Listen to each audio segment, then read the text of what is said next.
Chapters 1 through 3 by Skylar Cahill. Chapter 1, What is collaboration? It's a style for direct interaction between at least two co-equal parties voluntarily engaged in shared decision-making as they work towards a common goal.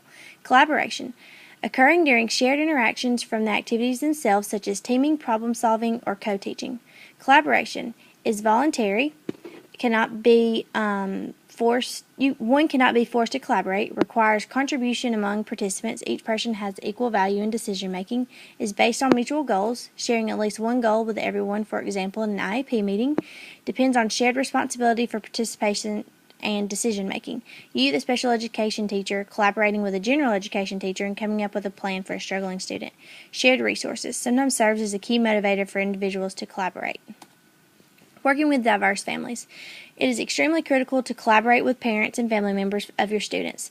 It is one of the first responsibilities as a professional educator, and doing this requires an understanding of the diversity and needs they represent. Single-parent families are more likely to grow up in poverty. Blended families may have discipline issues at separate homes. Multi-generational families, one of the guardians or both, may lack energy. Foster families have the fear of not knowing where he or she will be next, and same-sex families often face societal discrimination. As a professional, how to enhance your interactions between diverse families. Be sure to know the correct last names of each parent.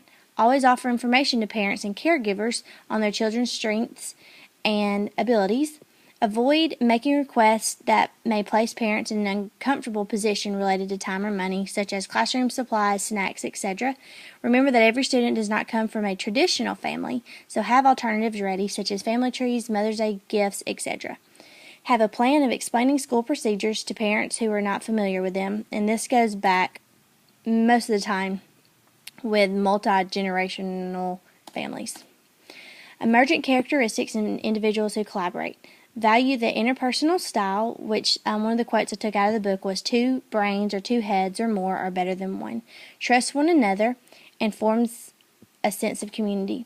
Challenges in collaboration, school structure, professional socialization, power in relationship, and pragmatic issues. Chapter 2. How you communicate is critical to both your professional and personal success. Understanding communication, all communication shares a set of characteristics and elements, a set of root principles. Communication is the management of messages with the objective of creating meaning. Views of communication. There's a linear view, interactional view, and transactional view. Communication terms. There's a communicator who performs the sender's functions and the receiver functions in a communication. Encoding, the process of putting thoughts and feelings into verbal and or nonverbal messages. Decoding, the reverse process. Message, spoken, written, or unspoken information sent from one communicator to another. Feedback, a verbal or nonverbal response to a message that provides information about how the message was received. Channel, vehicle or pathway through which a message is sent. Noise, anything that interferes with the accurate transmission or reception of a message. Environment, physical location, surroundings, or context that can affect how individuals understand others' behaviors. Interpersonal communication is a complex transactional process through which people create shared meaning through continuously and simultaneously exchanging messages. Principles of interpersonal communication. Interpersonal communication cannot be avoided. Whether intentionally or unintentionally, you're always communicating. Interpersonal communication is irreversible. This is where apologies and regrets come into play. Has both content and relational dimensions. And effectiveness is learned. Effective communication or communication competence is largely a set of skills that can be learned. Chapter 3. Not all communication has to be verbal. Did you know that you can communicate through body language, vocal cues, and spatial relations? Yes, this is called nonverbal communicating. Body language includes body movement, posture, facial expressions, and gesture. Hand movements, a raised eyebrow, a frightened stare, rounded shoulders, and a kindly smile are all parts of this category. Vocal cues, aka paralanguage, includes voice tone, pitch, volume, speech, rhythm, and a pacing or tempo, as well as the use of timing of silence. Spatial relations, there's an intimate distance, personal distance, social distance, and public distance. Listening is essential to every part of life. People listen to posture People listen for pleasure at concerts and movies, for learning in courses and meetings, and for understanding in day-to-day interactions with family and friends. Listening involves the use of multiple skills, both verbal and nonverbal, many of which are foundational to the development of other skills.